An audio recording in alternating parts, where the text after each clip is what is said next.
Democracia Normal e Patológica 2. Diário do Comércio, 10 de outubro de 2011.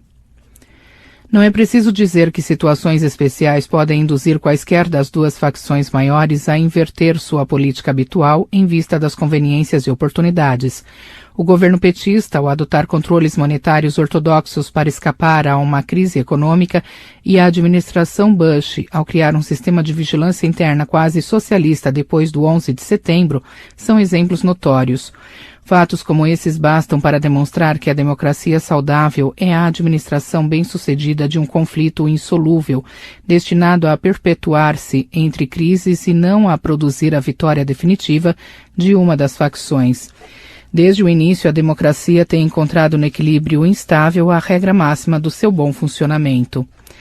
Basta compreender essas noções para perceber, de imediato, que a democracia brasileira é um doente em estado quase terminal. O jogo normal de esquerda e direita, que permite a continuidade do processo democrático e mantém os extremismos sob rédea curta, foi substituído por um sistema de controle monopolístico, não só do poder estatal como da cultura e da mentalidade pública. Controle tão eficiente que já não é percebido como tal, de modo que quanto mais patológica é a situação, mais confortavelmente todos se acomodam a ela, acreditando piamente viver na mais pura normalidade democrática. A facção que domina o governo controla também o sistema de ensino, as universidades e instituições de cultura, o meio editorial e artístico e a quase totalidade dos órgãos de mídia. A mais mínima falha nesse controle, o mais leve sinal de descontentamento, mesmo parcial e apolítico, desperta ou alarma as hostes governistas, que então se apressam a mobilizar seus militantes para o combate a ameaças golpistas perfeitamente inexistentes. A facção dominante compõe-se da aliança indissolúvel entre a esquerda e a extrema esquerda, sendo esta última, então, legitimada como parte da esquerda normal, digna do respeito e da consideração dos eleitores. Tão perfeito é o controle hegemônico que essa aliança exerce sobre a sociedade, que já nem a esquerda, nem muito menos a extrema esquerda, tem de se apresentar francamente como tais. Os eleitores tornaram-se como peixes que, jamais tendo estado fora da água, ignoram a existência de algo que não seja água e, portanto, não distinguem entre a água e o universo em geral. Nessas condições está perfeitamente realizado o ideal de Antônio Gramsci, em que o Partido Revolucionário desfruta da autoridade onipresente e invisível de um imperativo categórico, de um mandamento divino. Tão paradoxal é a situação que os únicos que insistem em exibir sua identidade de esquerdistas, com muito orgulho disso, são justamente os membros da oposição, colhidos entre facções da esquerda moderada ou entre oportunistas sem ideologia nenhuma. Uns e outros têm com o governo divergências pontuais e, é claro, disputa de cargos. Nada mais. Nesse panorama, a ostensiva colaboração política do partido governante com organizações terroristas, por sua vez associadas a gangues de criminosos locais, é incapaz de provocar qualquer escândalo pelo simples fato de que não se conseguiu provar nenhuma ajuda financeira vinda dos bandidos aos políticos de esquerda. Isto é, só se concebe uma aliança criminosa sob a forma do financiamento ilegal, da corrupção no sentido mais genérico e apolítico do termo. A articulação de partidos legais com organizações criminosas para fins de vantagem política mútua não é, em si, considerada um crime ou motivo de alarme. O direito à conquista do poder absoluto por quaisquer meios possíveis e imagináveis é aceito como um procedimento democrático normal, desde que não envolva corrupção. Nesse quadro, a direita como tal não existe mais. Os ideais que a caracterizavam são cada vez mais criminalizados como extremismo, espalhando entre os políticos o medo de encarná-los em público por um instante sequer, para não ser taxados de golpistas, racistas, nazistas, o diabo. A anormalidade da situação não deixa de ser percebida pela própria esquerda dominante que, na ausência de uma oposição direitista, tem de inventar uma, toda composta de ficções e de figuras de linguagem, para dar a impressão de que está lutando contra alguma coisa. Essa necessidade é tanto mais premente porque a esquerda brasileira forjou sua reputação explorando o papel de minoria perseguida, adquirido no tempo dos militares, e sente a necessidade de continuar a representá-lo em público quando já não há mais ninguém que a persiga e, ao contrário, só ela dispõe dos meios de perseguir. A ameaça direitista é construída, então, mediante os seguintes expedientes. 1. Explorar com renitência obsessiva a recordação dos feitos malignos do regime militar, ampliados até a demência, de tal modo que 300 terroristas mortos assumam as proporções de um genocídio mais vasto que a matança de 100 mil cubanos, 2 milhões de cambojanos, 40 milhões de cidadãos soviéticos e 70 milhões de chineses. O fato de que aqueles terroristas fossem, em maior ou menor medida, todos colaboradores do genocídio comunista é descontado como se fosse um nada, e os personagens são transfigurados em heróis da democracia.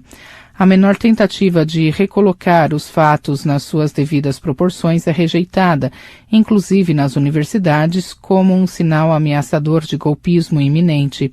Se isso não é uma psicose, toda a ciência da psicopatologia está errada. 2. Como não é possível, ao mesmo tempo, manter a população sob o temor de um golpe iminente e continuar exibindo como única prova desse risco acontecimentos de meio século atrás, o establishment de esquerda e extrema esquerda tem de produzir constantemente novos indícios da existência e periculosidade de uma direita que ele mesmo conseguiu eliminar por completo. Um dos recursos usados para esse fim é dar ares de feroz oposição ideológica direitista a qualquer hostilidade pontual e mínima que surja nas hostes da esquerda moderada, que constitui a quase totalidade da oposição presente. Quando um social-democrata tucano aponta um sinal de ineficiência administrativa ou de corrupção no governo, logo aparece algum Paulo Henrique Amorim bem pago para denunciar aí o golpe de direita que, é claro, se prepara a olhos vistos. A única reação dos acusados em geral é exibir sua certidão de bons serviços prestados à esquerda para eliminar suspeitas. 3. O mais extremo dos expedientes é apontar indivíduos isolados ou grupos minoritários de dimensões irrisórias como se fossem forças ameaçadoras que se levantam no horizonte, ameaçando esmagar a esquerda nas eleições ou fuzilar todos os comunistas. Organizações ridiculamente pequenas, de 30 ou 40 membros, sem financiamento ou qualquer suporte político, são aí tratadas como militâncias multitudinárias capazes de assombrar as noites dos governantes acuados. Vozes solitárias, amputadas de qualquer possibilidade de ação política não só pela completa falta de recursos, como também pelas divergências insanáveis que as isolam umas das outras, são tratadas como se constituíssem um bloco único e temível, a direita ressurgente, pronta, como em 1964, para dar um golpe e anular maldosamente todas as conquistas populares. Não é preciso dizer que nessas circunstâncias, grupos ultraminoritários de extrema-direita, como a resistência nacionalista, inflados pela propaganda negativa que recebem da esquerda, passam a se sentir mais importantes do que são e vislumbram excitados as mais belas oportunidades de futuro, sem perceber que elas, tanto quanto eles próprios, só têm a existência fantasmal das sombras de um delírio. Como a existência de uma direita é um requisito estrutural da normalidade democrática, sua supressão faz com que as formas patológicas de direitismo se sintam chamadas à missão sagrada de recolocar as coisas em seus lugares, como se sua própria existência não fosse baseada na desordem.